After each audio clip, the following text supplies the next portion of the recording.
말씀을 통해서 함께 나눌 제목이 아까 얘기했듯이 다시 소명으로 일어나 앞으로 나아가자. 이제 우리는 5주년이 됩니다. 이제 다시 소명으로 일어나 나가야만 합니다.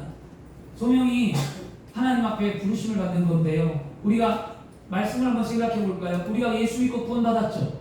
분명히. 그러면 예수 믿고 구원받은 우리가 구원의 은혜를 체험하려면, 십자가 은혜를 체험하려면 뭘 먼저 알아야 되냐? 전제 조건이 뭐예요? 십자가로 말미암아 내가 구원받은 애 감사하라. 예수님으로 구원, 이게 전제 조건이에요. 이게 없으면 다 가짜예요. 가짜. 십자가의 은혜가 없으면 안 됩니다. 그러고 난 다음에 구원받은 우리가 반드시 해야 될 게 뭐냐? 다른 거 다 뭐 말씀을 지키고 율법을 행하고 율례를 따르고 성경을 지키고 이거 다 좋아요. 근데 그것보다도 가장 중요한 게 있어요. 예수님이 늘 말씀하시는 거 뭐예요? 성령의 충만함을 받으라. 성령을 받아야 말씀을 알고 계명을 알고 율례를 알고 법도를 지키는 거지, 성령을 알지도 못하는 자들은요 하나님 말씀을 지킬 수가 없어요. 그러므로 구원받음에 감사하고 뭐하라? 성령 충만 받기를 늘 힘쓰는 삶을 살아야 될 줄 믿습니다. 성령 충만하다는 것은 뭐예요? 말씀이 충만하다. 성령 충만이 기도만이 아니잖아요. 기도만 하는 거 신비주의에 가까운 거예요. 기도가 아니라 기도와 더불어 말씀의 충만함, 바로 뭐예요? 균형 감각이 있어야 된다는 거예요. 밸런스를 맞춰야 된다는 거예요. 우리 두 다리가, 여러분 다리 길이가 똑같으면 걷고 뛰는데 불편함이 없어요. 근데 오른쪽 왼쪽 다리 중에 한쪽 다리라도 차이가 생기면 걷기가 힘듭니다. 여러분 우리 신체에서 1cm만 작아져도 다리의 균형이 1cm만 틀어져도요 몸의 균형은 틀어져요.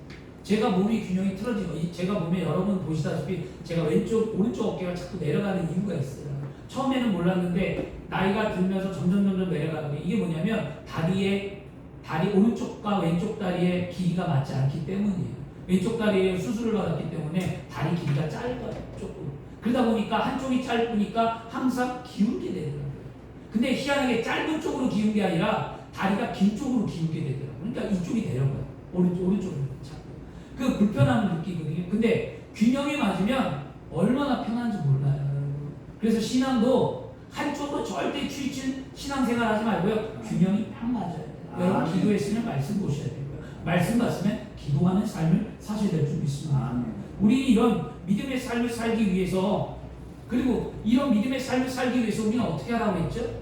육신의 생각을 버리고 영의 생각을 가지라고 했잖아. 예수님 앞에 우리의 생각을 접붙임되어라. 그래서 우리가 성경은 육신의 생각은 분명히 사망이고 영의 생각은 생명과 평안이라고 말씀해줍니다. 우리가 행복할 수 있는 것, 우리가 예수 안에 기쁨을 누리고 감사하며 아름다운 삶을 살아가는 것, 이게 뭐예요?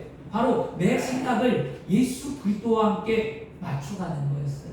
오늘 그렇게 하면 여러분이 구원받은 생각에서 여러분이 생각을 그리스도의 생각에 맞춰가면 우리의 삶은 행복해집니다. 이것을 가르쳐 믿음의 생활이라고 얘기합니다. 믿음이 뭐냐고 물어본다면 이런 거예요. 말씀을 지켜가는 게 믿음의 생활이지, 이런 거 지키지 않는데 어떻게 믿음의 생활이라고 말할 수 있겠습니까? 우리가 이런 믿음의 생활을 살아갈 때 하나님 우리에게 뭘 주실까요? 그럴 때 하나님 우리에게 소명을 주십니다. 그리고 이 소명 아래 우리는 사명이라는 것을 감당할 수 있게 되는 줄 믿습니다.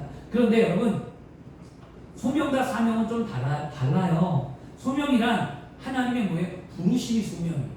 부르는 게 소명이고요. 사명은 부르심을 받은 자들이 하나님이 주시는 삶의 목적과 뜻을 이루어 그것을 행해 나가는 것을 사명이라고 얘기합니다. 근데 소명 없이 사명으로만 삶을 살아가면 반드시 실패해요. 분명한 것은 소명이 있어야 사명이 있는 거였어요.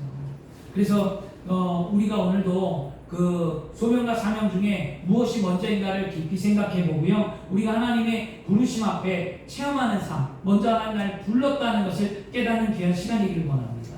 근데 주 안에서 하나님, 안타깝게도 오늘날 세상에서는요, 사람들이 소명의 의미를 하나님의 부르심이 아닌 다른 것으로 생각해요.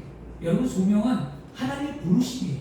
근데 세상에서 뭐라고 얘기하냐면 이 소명을 꿈이다, 또 어떤 때는 비전이다, 이렇게 얘기하고 어떤 곳에는 이상이다 라고 이야기를 합니다. 그리고 이 소명이라는 단어를 누구에게만 붙이냐? 성직자에게만 붙여요. 하나님 부르심이 있어서 주의 종이 됐다고 해서 성직자들은 다 소명 의식이 있는 사람이라고 해서 성직자들에게만 붙이거든요.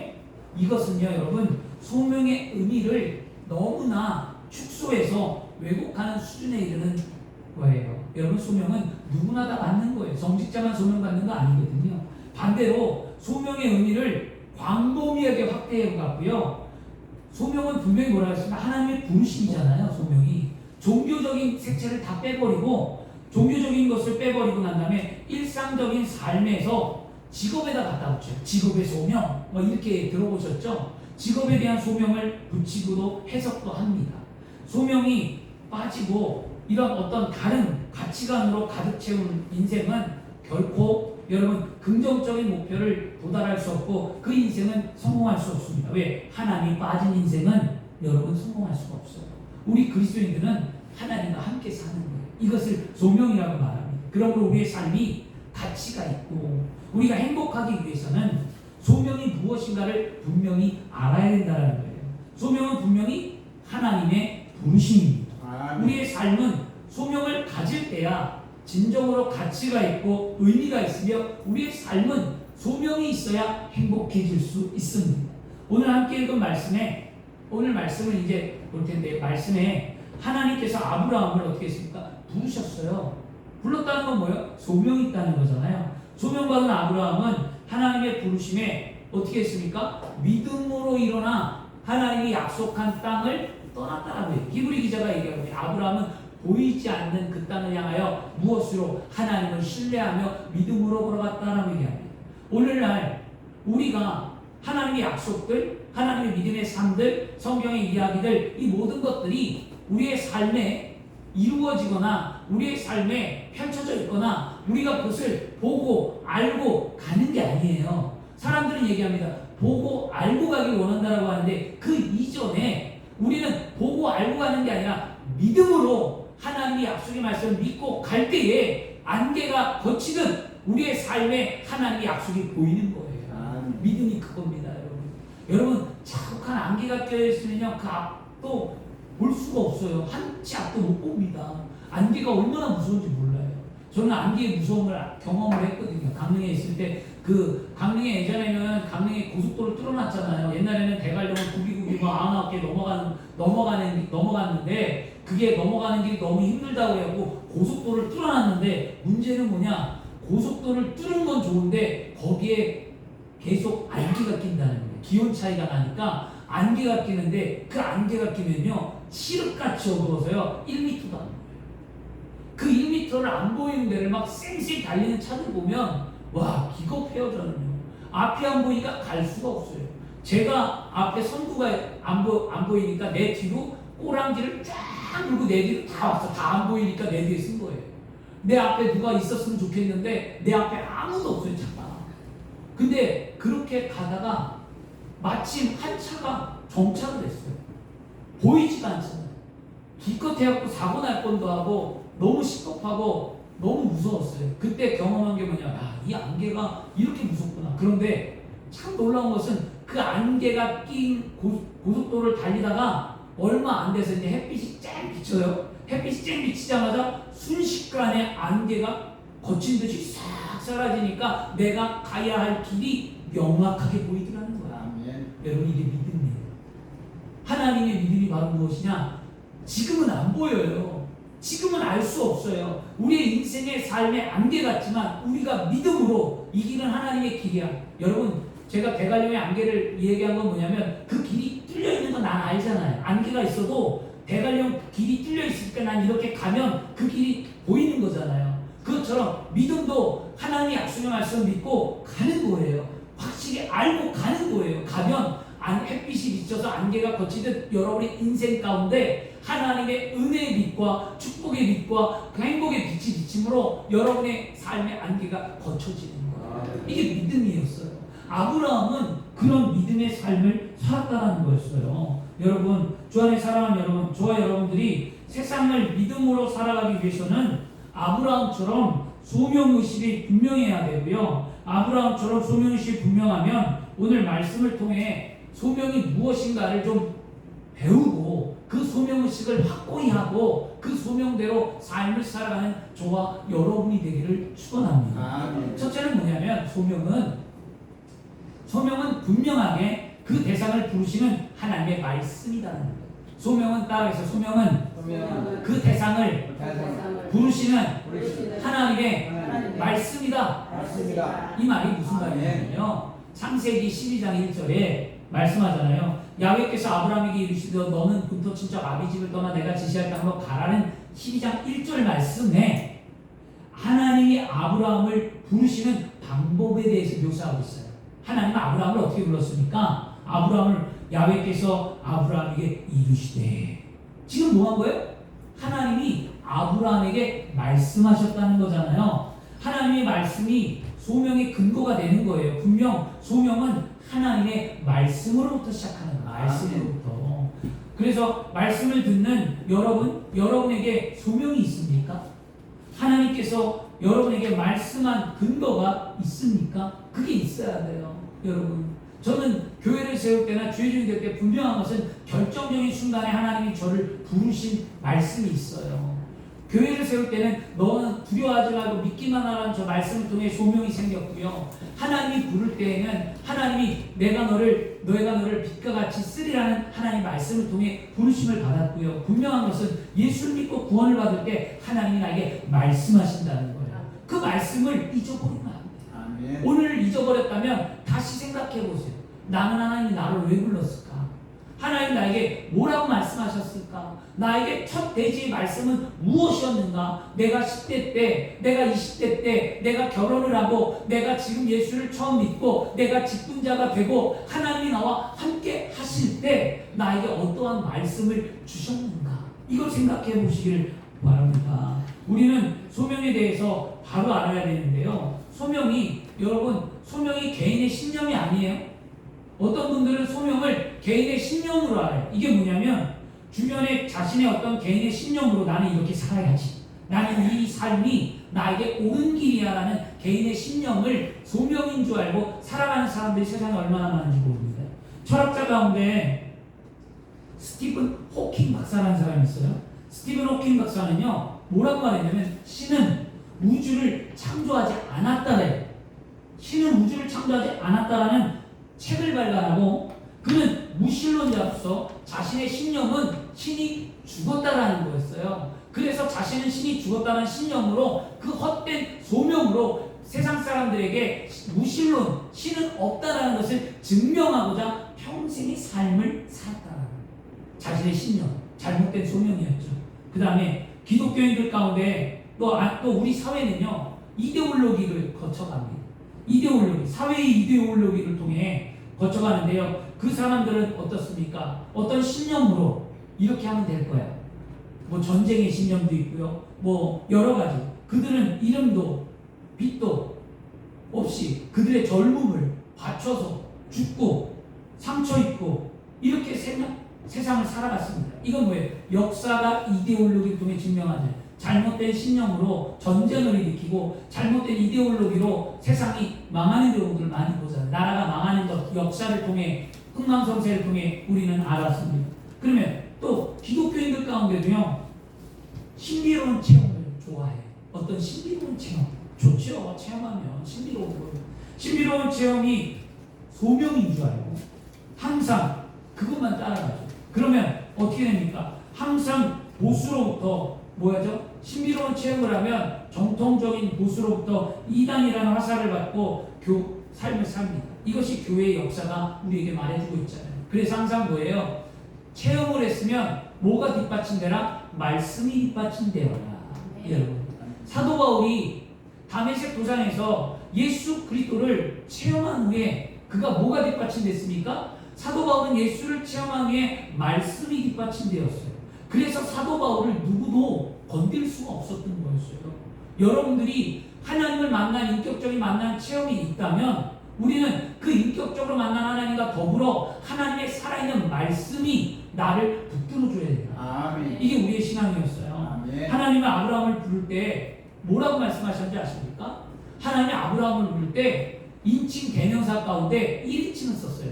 너는, 아주 콕 집었어요. 그냥 아브라함 한 사람을 부를 때 너는이라고 콕 집어서 불러서 아브라함을 분명히 지명했는데요. 여기서 하나님께서 사람을 부르실 때 희미하거나 여러 명을 부르거나 그렇지 않았어요. 하나님은 어떻게 명확하게 그 사람을 지명하여 불렀다는 거예요. 그래서 우리는 하나님이 나를 지명하여 불렀나니 너는 내 것이다. 우리 하나님이 나를 불렀다는 거예요. 나를 불렀어요. 나를 택하셨어요. 많고 많은 삶 가운데 60억이 넘는 인구 가운데 그 멸망으로 가고 지옥으로 갈 수밖에 없었던 나를 죄 앞에 무너지고 죄가 만연한 이 세상 가운데 살아가는 나를 하나님이 아무개하고 콕 집어서 나를 불렀다는 거예요. 이게 얼마나 감사하겠습니까? 그 부르심 앞에 우리는 어떤 인생을 살아가야 하는가? 그 하나님 부르시는 그 소명을 받은 우리는 사명자로 살기를 축원합니다. 그죠? 그래서 지금까지 우리 모두가 하나님께서 나를 부르셨는지 만약에 지금까지 알 수 없다면 하나님의 말씀을 오늘 가까이 하시길 바랍니다. 그리고 주야로 묵상하시기를 권면합니다. 그러면 반드시 하나님의 말씀을 통해 하나님 나를 부르셨다는 것을 깨닫게 되는 줄 믿습니다. 우리가 다시 소명으로 일어나 앞으로 나아가는 삶, 바로 믿음의 삶을 살아가려면 하나님의 말씀을 통해 부르심을 받아야 합니다. 오늘 하나님의 말씀을 통해 하나님 나를 복의 근원으로 아브라함을 부르신 하나님이 나를 불렀다는 것을 우리는 깨달아 알아야 될 줄 믿습니다. 여러분 다시 일어나야 돼요. 우리 교회 다시 일어나야 됩니다. 다시 앞으로 가야만 합니다. 우리가 일어났을 때 코로나를 통해서 우리는 주저앉았습니다. 한국교회가 주저앉고 우리의 삶이 주저앉고 환경이 주저앉고 경제가 주저앉고 다 어려움을 겪었습니다. 그러나 그 어려움 속에서 그 어려움을 바라보고 있는 것이 아니라 그 어려움을 털고 일어나는 것, 살아계신 하나님을 믿고 믿음으로 선포하며 하나님의 약속의 말씀을 믿고 믿음으로 하나님이 날 부르심을 알기에 그 길을 걸어가는 것, 이것이 우리의 믿음입니다. 저와 여러분이 그런 믿음이 갖고 소명자가 되시기를 축원합니다. 둘째로 소명은요, 따라하겠습니다. 하나님의 부르심에 회개로 응답하는 거다. 아멘. 우리가 기억할 게 뭐냐면 하나님 날 불렀어요. 아브라함을 불렀는데 아브라함을 부르고 난 다음에 하나님이 뭐라고 말씀하셨어요? 1절에 보세요. 야훼께서 아브라함을 부르신 후에 이렇게 얘기합니다. 하나님께서 아브라함에게 본토, 친척, 아비집을 뭐하라? 떠나라. 떠나래요. 떠나라. 부르고 난 다음에 떠나라고 말씀하잖아요. 이게 무슨 의미를 갖고 있냐? 예수를 믿고 하나님이 나를 구원을 시켰으면 뭐 하라는 거예요? 예수 믿고 구원받은 우리는 뭐 하는 거예요? 회개하는 삶을 살아라. 떠나라. 죄악의 자리에서 떠나라. 나의 안이한 자리에서 떠나라. 하나님을 믿지 못하는 삶에서 떠나라. 예수 믿고 구원받았는데 아직도 세속적인 삶을 살고, 예수 믿고 구원받았는데 아직도 인품이 변화받지 못하고, 예수 믿고 구원받고 구원을 받았는데 아직도 세상에 취하여 사는 나의 삶을 돌이키라는 거죠. 우리 많잖아요, 여러분. 예수 믿고 여러분 술 끊으셨어요? 아직도 못 끊었죠. 예수 믿고 여러분 세상의 즐거움 끊으셨어요? 아직도 못 끊었죠. 예수 믿고 여러분 세상의 친구들과 흥청망청 주일 빼먹고 예배 빼먹고 기도 빼먹고 주님이 일 빼먹고 세상의 즐거움을 찾아 돌아가는 것, 여러분 그거 어떻게 했어요?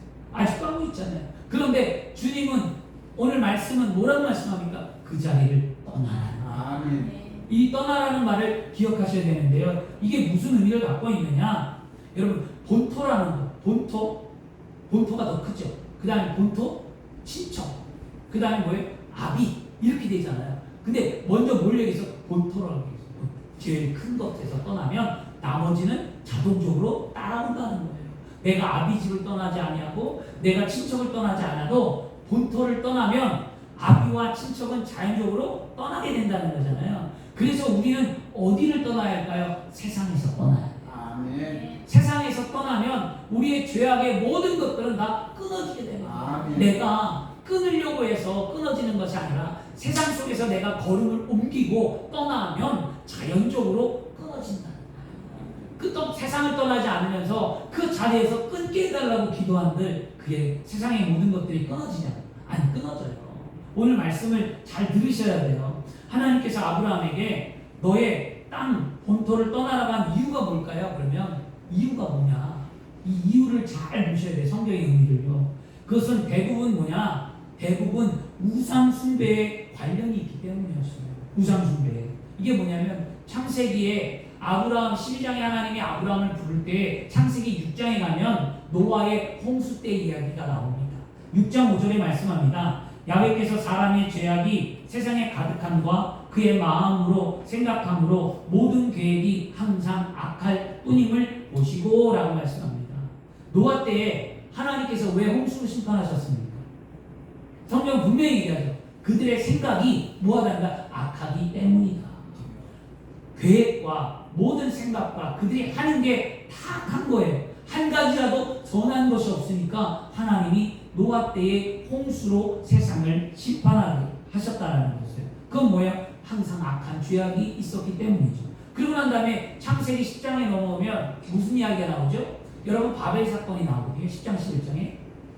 그러면 11장 창세기 10장 1장 4절과 5절에 보면요. 또 말하되 자 성읍과 탑을 건설하여 그 탑 꼭대기를 하늘에 닿게 하여 우리 이름을 대고 온 지면에 흩어짐을 면하자 하였더니 야훼께서 사람들이 건설하는 그 성읍과 탑을 보려고 내려오셨더라 말씀합니다. 바벨 사건 또한 인간이 계획이 뭐예요? 악하다는 거예요. 어떤 게 악하냐? 인간이 바벨에 악한 것은 그 목적이 뭐예요? 바벨탑을 건설하는 것은 자기의 이름을 내는 거예요. 자기가 하나님보다 높아지기 위한 거였어요. 그 다음에 두 번째는 뭐냐? 경쟁을 지향한 거예요. 누가 더 많은 탑을 쌓느냐, 누가 더 높아지느냐, 그들이 경쟁했다라는 거거든요. 자기 이름을 내기 위해 높이 쌓는 모습은 경쟁의 모습이고 그 경쟁은 바로 뭐예요? 힘을 지향하고 있는 거예요. 그러면 하나님 대신에 자신의 힘을, 하나님 대신에 자신의 삶을 지향하고 자신을 믿고 따라가는 것, 이것이 뭐예요? 우상숭배와도 같은 거잖아요. 하나님 없는 것, 이게 우상숭배예요. 이것이 인간으로 하여금 우상을 만들게 하는 저병이 되는 이유가 되었다라는 겁니다. 이외에도 하늘에 닿자, 신보다 높아지자. 그 다음에 땅의 하나님은, 성경은 하나님은 인간을 창조하고 땅에 충만하라고 했는데 땅에 충만하라는 명령과 반대로 흩어지자. 우리가 흩어져서 우리의 이름을 내고 우리가 하나님보다 높은 삶을 살았다고 이렇게 말하자라고 그들이 말했다는 거예요. 그들이 얼마나 악했습니까? 생각이. 이들은 그래서 하나님이 그들의 말을 흩어버리고 그들을 땅에서 원어적으로 다 하나님이 흩고 바벨탑을 더 이상 쌓지 않도록 하나님이 만들었다는 거였어요. 아브라함이 살고 있는 시대가 바로 바벨 문화가 자리 잡고 있던 그 땅에 살고 있었어요. 죄악의 땅에 살고 있었어요. 바벨 문화가 자리 잡고 있는 땅이 바로 아브라함의 본토였다는 거였습니다. 그래서 하나님은 아브라함에게 뭐라는 거예요? 너의 본토를 떠나라는 거예요. 그럼 이 본토를 떠나라는 의미를 우리에게 적용하면 뭘까요? 바로 내 이름을 내고 내 목적대로 살아가는 내 삶에서 떠나 하나님의 품으로 돌아오라는 거죠. 이게 회개죠. 그 다음에 자기의 노력과 성취, 즉 자아 실현의 목적으로 삶을 살았던 내 삶에서 떠나 이제는 오직 하나님의 말씀을 실현하고 하나님의 형상대로 지음받은 내가 하나님의 뜻대로 살아가기 위해 하나님 앞에 돌아오라는 거죠. 아멘. 그리고 마지막에는요, 경쟁의 원칙. 하나님은 경쟁하기를 원하지 않습니다. 하나님은 사랑하기를 원하지, 누구를 짓밟고 일어나고 내가 더 저 사람보다 훌륭한 일을 하고 저 사람보다 내가 사업이 성공하고 저 사람보다 내가 나은 삶을 살기 위해 다른 사람을 짓밟고 쓰라고 말하지 않았어요. 사랑하라고 했습니다. 헌신하라고 했습니다. 나누어주라고 다 했습니다. 이게 그리스도인의 사랑이에요. 거기서 어떻게 하라는 거예요? 떠나라는 거예요. 악한 계획뿐인 땅에서 떠나 하나님이 지시한 땅, 즉 하나님의 나라, 하나님의 나라를 향하러 걸어가는 삶을 살라라고 아브라함을 하나님 말씀하셨습니다. 세상과 세상의 방식과 가치관을 오늘 떠나야 될 줄 믿습니다. 하나님의 방식과 세계관을 갖는 하나님의 나라를 향하여 우리는 걸어가야 될 줄 믿습니다. 그러기 위해 우리는 어떻게 합니까? 회개하라는 거예요. 떠나라는 것은 돌이키라는 거예요. 바꾸라는 거예요. 변화되라는 거예요. 이걸 성경은 회개라고 얘기하는 거였습니다. 오늘 우리의 자리에서 떠나십시오. 이처럼 소명은 회개입니다. 그래서 예수님께서도 복음을 전할 때 회개하라 천국이 가까웠느니라 라고 말씀하셨어요. 소명의 뭐예요? 복음이 있는 거예요. 예수 앞에 돌아올 수 있는 것, 회개하는 삶, 떠나는 삶, 그것이 곧 하나님의 축복의 삶인 줄 믿습니다. 세 번째는 뭐냐면 따라하겠습니다. 소명은 소명은 하나님의 부르심에 하나님의 신뢰 믿음으로 나가는 것입니다. 믿음으로 나가는 것입니다. 아멘. 아멘. 소명은 하나님 부르심 앞에 믿음으로 나가는 거예요. 그 아멘. 무슨 얘기냐? 우리가 살고 있는 이 나라에는 아직까지 같은 성을 가진 사람들이 한 마을을 이루어 사는 시족 공동체의 흔적이 남아있어요. 이걸 가리켜 뭐라고 했냐면 집성촌이다라고 얘기하잖아요. 우리나라의 집성촌 하면 뭐가 있을까요? 안동 하회마을 있잖아요. 안동 하회마을 집성촌의 대표적인 예거든요. 아브라함 시대도요. 이 집성촌의 시대, 시족사회, 고대 시대이기 때문에 더 강했어요. 시족사회가. 아브라함이 이 시족 공동체의 삶을 영위하고 있음을 뭐라고 발견해? 친척이라는 거예요. 친척. 그냥 본토를 떠나라고 하지 않고 친척과 아비집을 떠나라는 건 뭐냐? 친척은 바로 그 당시에 시족사회가 얼마나 결속력이 강했느냐를 알 수 있는 거예요. 형제 자매도 중요하지만 친척도 중요하다. 친척을 위해 생명을 바칠 수 있다는 거였어요.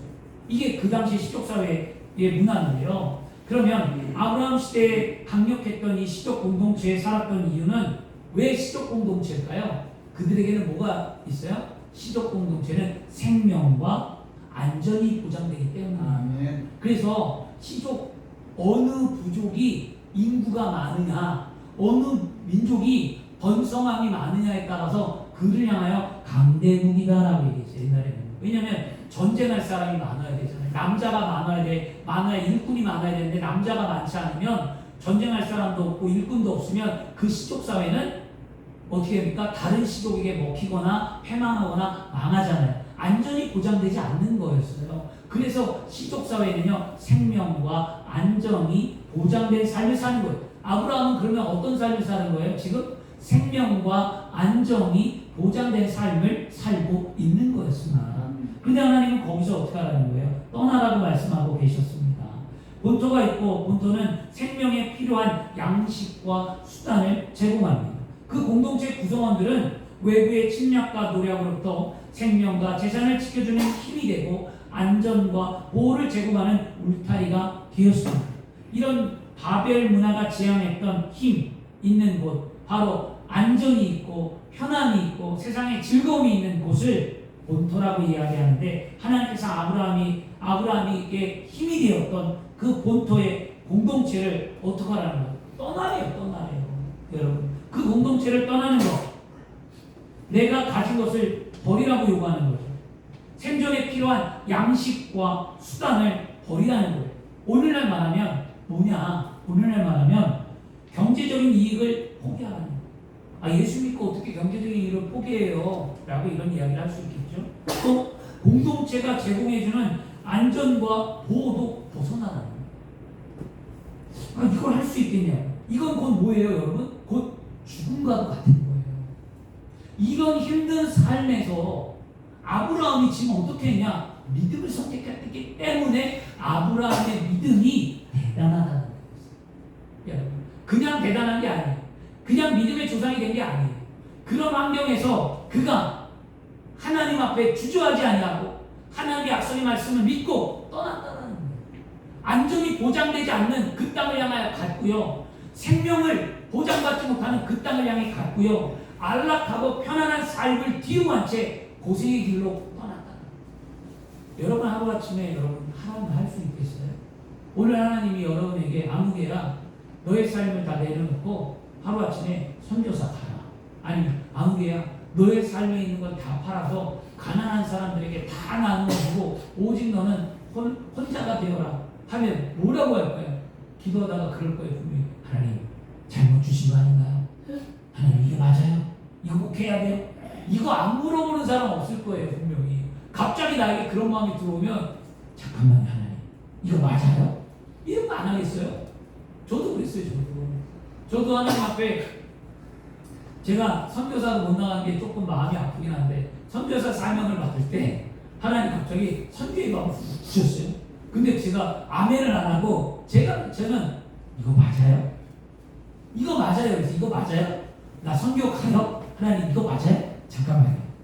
아이는 어리고 가진 거는 없고 아이는 어리고 아직 학업은 마치지 않았고 제가 아직 학업이 끝나지 않았습니다. 4학년 때인가 아마 그랬을 거예요. 학업이 아직 안 끝났고 대학원도 가야 되고 공부도 해야 되고 그리고 아이들은 초등학생도 아니고 굉장히 어리고 그리고 그 당시에 저희 사모가의 믿음이 지금처럼 막 충만하거나 그것도 아니고 아직도 연약하고 내 가정도 형편도 그렇고 모든 것들이 안 좋은데 갑자기 마음을 주니까 생각하게 돼요. 다 죽여. 그리고 결론은 뭐냐? 하나님 다음에 갈게요. 그 마음을 다음에 간다라고 적으니까 다시는 그 소명에 하나님 선교에 물밀듯 마음을 주시지 않으셨어요. 그런 거예요. 하나님은 갈만한 자를 택해서 보내시고요. 하나님 우리의 선택도 중요하게 여기시고요. 만약에 하나님이 저에게 또 한 번 주셨다면 저는 떠났을 거예요. 반드시. 근데 하나님이 저를 불쌍히 여기셔서 하나님이 선교의 사명을 갖고 부르신 건 맞는데 하나님이 갈 수 없는 환경 때문에 아파하는 삶 때문에 어려운 환경 가운데 하나님 앞에 제가 하나님 이건 아니잖아요 말할 때 하나님이 그 기도를 들어주셨다는 거예요. 저는 그게 더 감사하더라고요. 그래서 지금 이 길을 가고 있긴 하지만 그래서 내가 가지 못한 그 길이기에 선교사들을 돕고 내가 하지 못하는 그 길이기에 선교의 사명을 감당하려고 합니다. 내가 하지 못했기 때문에 젊음을 그 앞에 들지 못했기 때문에 지금 그런 마음이 있는데요. 믿음으로 나간다는 게 여러분 뭐냐면 이와 같이 삶에서 하나님께서 아브라함에게 힘이 되는 시족 공동체의 모든 것을 포기하면 하나님이 힘이 되어주시겠다는 약속의 말씀을 믿고 가는 게 믿음이에요. 여러분 저는 한 가지 부족했던 게 뭐냐면 하나님이 약속의 말씀을 못 믿었어요. 하나님이 나에게 아브라함처럼 부르신 후에 내가 너를 불렀고 내가 너를 선교사의 사명을 줬으니 너는 가라고 말할 때 아브라함처럼 이 창세기 시작 말씀처럼 아브라함에게 복의 근원이 되고 민족이 되고 이런 축복의 말씀을 나에게 확고하게 주셨다면 저도 갈 수 있었을지도 몰라요. 근데 저는 그게 아니라 그냥 가라는 거였어요. 가라. 그거밖에 모르겠어요. 그냥 가라. 근데 제가 불안했던 거였어요. 인간적인 마음 때문에. 신앙이 그런 거예요. 근데 아브라함이 왜 놀라우냐? 아브라함은 그런 힘든 상황 속에 하나님의 약속의 말씀을 믿었어요. 그 약속의 말씀이 2장과 3절이었어요.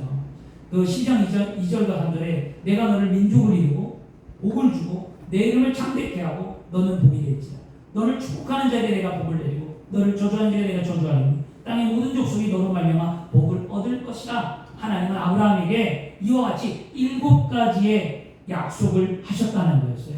오직 믿음으로 순종해서 얻어지는 결과, 믿음으로 순종할 때 이 7가지 축복이 있는 거예요. 여러분이 믿음으로 순종했다면 이 7가지 약속의 말씀을 가슴에 새기고 하나님 말씀하셨잖아요. 복의 근원이 된다고 하나님이 축복해 준다고 말씀하셨잖아요. 내가 믿음의 걸음을 옮겼다라고 고백하시기 바랍니다. 제가 개척을 하면서 하나님 앞에 고백했던 말씀이 바로 이거였어요. 하나님 약속의 말씀을 믿고 왔으니까 하나님 나를 창대케 하리.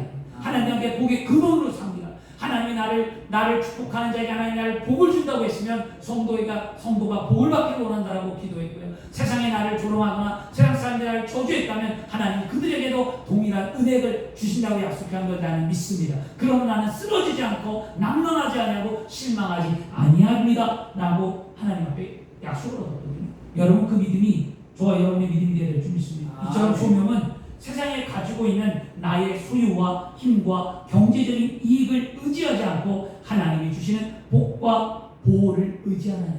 오늘 다시 일어나야만 합니다. 다시 돌이켜야만 합니다. 어둠의 생각에서 여러분 긍정의 생각으로 변화되시길 축원합니다. 어떤 사람이 절벽에 서 있었어요. 절벽에서 간신히 절벽을 걷다가 그가 떨어졌어요. 그 떨어지면서 그가 한 가지 나무를 확 붙잡았어요. 그리고 그가 소리쳤어요. 거기 누가 없습니까? 나 좀 살려달라는 거예요. 이 나무까지 잡고 있는 내 손이 떨어져서 내가 죽기 전까지 제발 누가 좀 도와서 이 산길을 지나가는 자가 내 손에 소리를 듣고 나를 살려달라고 그가 외쳤어요. 근데 아무도 들리는 소리가 없었어요. 한참이 지난 후에 그에게 소리가 들렸습니다. 그 손을 놓아라. 그 손을 놓으래. 그러니까 이 사람이 맞췄습니다. 누군데 지금 나에게 이 손을 놓으라고 하는 거야? 미친 거 아니냐고. 이 손을 놓으면 내가 죽는데 이 손을 놓는 게 말이 되냐고 화를 냈습니다. 그럴 때 또 한 번의 소리를 했습니다. 나는 내가 믿는 하나님이라. 나는 내가 믿는 하나님이라. 그 손을 놓으라는 거였어요. 여러분 그 사람은 그 손을 놓았을까요? 어떻게 했을까요? 아브라함의 소명은 지금 예화를 한 것처럼 비슷합니다. 아브라함은 그 본토를 떠난다는 의미가 어떤 의미냐 이해가 좀 될지 모르겠지만 소명은 믿음입니다. 우리가 믿음이 있을 때 다시 일어나 앞으로 나갈 수 있습니다. 주 안에 사랑하는 여러분, 여러분의 삶이 정체되어 있습니까? 앞으로 나가지 못하는 환경에 놓여 있습니까? 아니면 그동안 쌓았던 믿음이 한순간에 무너져 감당하지 못하는 아픔에 놓여 있습니까? 우리는 분명히 알아야만 합니다. 믿음의 축복은 아브라함 같은 사람에게 준다는 것이죠. 우리가 아브라함이 될 수는 없어요. 우리는 믿음을 따라 그냥 살아가는 거예요.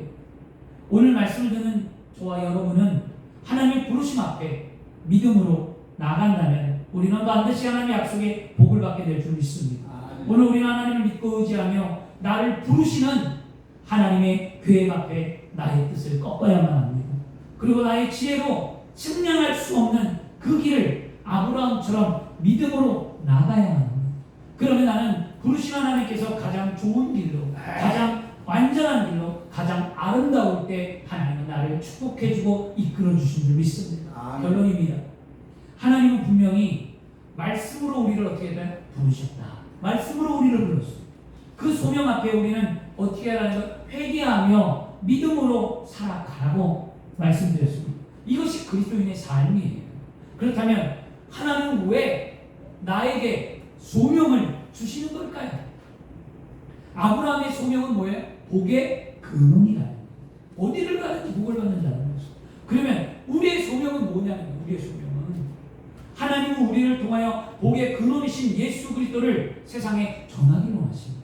아브라함에게 복의 근원으로 삼으셨던 하나님이 오늘날 우리를 예수 그리스도를 믿고 구원을 받고 하나님의 자녀로 부르신 이유는 나에게 복의 근원 되신 예수 그리스도를 전하라는 거예요. 복의 근원 되신 예수 그리스도, 복의 근원 되신 예수님이 나와 함께하는 삶 속에 내가 축복을 받고 은혜를 알고 감사를 아는 나를 통해 예수 그리스도가 세상에 드러나기를 원하신다는 것입니다. 소명의 목적은 따라하겠습니다. 나의 소명의 목적은 예수 그리스도를 나타내는 것이다. 아멘. 잊지 마세요. 여러분이 소명받았으면 나는 예수 그리스도를 나타내는 삶을 살아야 될 줄 믿습니다. 아브라함의 후손에서 예수 그리스도가 나타나게 하셨고요. 예수 그리스도의 구속은 온 땅의 모든 족속이 다 하늘의 축복을 받게 하셨잖아요. 그렇죠? 아브라함의 혈통에서 예수 그리스도가 나왔고요. 예수 그리스도를 통해서 세상의 모든 사람들이 하나님을 믿는 거룩한 백성이 되어서 아브라함의 축복이 임하도록 하나님은 길을 열어주셨다는 것이죠. 하나님께서 아브라함을 부르신 것은 복과 관련해 있어서 복은 곧 뭐예요? 예수 그리스도라는 거예요. 하나님 여기서 소명은 복과 예수 그리스도의 절대적인 관계가 알 수 있듯이 오늘 나의 소명은 예수 그리스도와 어떤 관계가 있는가 살펴보세요. 나의 소명은 예수 그리스도와 어떤 관계가 있을까? 예수 그리스도와 무관하다면 결코 하나님으로부터 온 소명이 아니라는 것이에요. 예수 그리스도와 함께 사는 삶. 이 소명은 나에게 내재되는 모습뿐만이 아니라 외제적으로 밖으로 드러나는 삶이 되는 줄 믿습니다. 오늘 성경 2장과 3장의 말씀을 통해서 아브라함에게 주신 그 복이라는 단어에 그리스도, 예수 그리스도를 넣어보면 말이 이렇게 달라져요. 하나님께서 직접 주시는 복, 하나님이 아브라함에게 복을 준다고 했거든요. 하나님께서 직접 주시는 그 복을 하나님께서 직접 주시는 예수 그리스도. 그죠? 아브라함의 정체성이 뭐예요? 복의 근원이잖아요. 아브라함의 정체성이 복의 근원이라면 나의 정체성이 되는 것은 복의 근원인 예수 그리스도예요. 나의 삶의 정체성. 그 다음에 복으로 맺어지는 사람들의 관계. 보세요. 들어가도 복을 받고 나가도 복을 받고 너를 축복하는 자, 저주하는 자 복의 근원으로 만들었잖아요. 사람과의 관계가 복으로 맺어졌다면 나는 오늘 예수 그리스도 때문에 사람들의 관계가 맺어지는 거예요. 나에게 왜 사람들이 오냐고요. 왜 내가 회사를 다니냐고요. 왜 내가 걸어가는 곳에 사람을 만나냐고요. 내 주변에 여러 사람과의 관계를 왜 하냐고요. 하나님 왜 그런 관계를 만드시냐고요. 예수 그리스도를 전하기 위함이라는 거죠. 땅의 모든 족속에 미치는 그 축복, 아브라함을 통하여 모든 민족이 복을 받게 하셨다면 이 땅의 모든 족속이 예수 그리스도로 뭐예요? 복을 받고 이루어지길 원한다라는 거죠. 이 말씀을 잘 기억하시기 바랍니다. 정리하겠습니다. 소명은 하나님의 말씀으로 시작되며 나를 향하여 명확하게 다가옵니다. 소명은 세상의 방식과 원칙에서 하나님의 나라의 법과 원칙으로 돌아서는 거예요.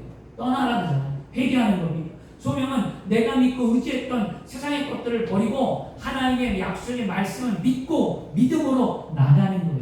소명은 예수 그리스도를 받아들이고 예수 그리스도를 닮아가고 예수 그리스도와 함께 세상에 영향을 끼치며 살아가는 게 소명입니다. 소명으로 부르신 것은 그런 의미가 있다는 것이죠. 오늘 저와 여러분이 그런 자리가 되어야 합니다. 소명이 성직자에게만 주어진 게 아니에요. 결코 소명은 평신도나 성직자나 구별 없이 무관하게 누구에게나 다 주신 겁니다. 소명은 직업이나 경제적이나 사회적인 그런 위치와는 아무 관계가 없어요. 여러분, 직업이 소명이다, 이거 다 세상 사람들이 만든 거예요. 그거 아무 관계가 없어요. 소명은 오직 예수 그리스도예요. 예수 그리스도. 그리고 중요한 것은 소명은 나와 반드시 관계가 있다. 그리고 소명은 하나님의 계획, 즉 예수 그리스도를 도달하기 위한 첫걸음이다. 하나님 나를 부르신 것은 예수 그리스도를 알기 위해, 예수 그리스도를 전하기 위해, 예수 그리스도를 나타내기 위해, 예수 그리스도와 함께 삶을 살기 위하여 그 중대한 삶을 이루기 위하여 나를 부르셨다. 그래서 바울은 말합니다. 그리스도의 장성한 분량이 충만한 데 이르게 하리라. 그리스도의 장성한 분량을 충만한 데 이르기 위하여 하나님이 나를 불렀다는 거죠. 오늘 우리는 점검해 보시기 바랍니다. 자신의 삶을 점검할 때 내 삶이 소명에 있는 삶이라고 생각되는가? 자신의 삶에 과연 예수 그리스도가 있는가? 지금 오늘 이 물음에 답을 해보시고요. 여기 안에서 믿음을 다시 찾고 승리하는 저와 여러분 되기를 그리스도 이름으로 축원합니다. 기도하겠습니다. 조신 아버지 하나님, 감사합니다.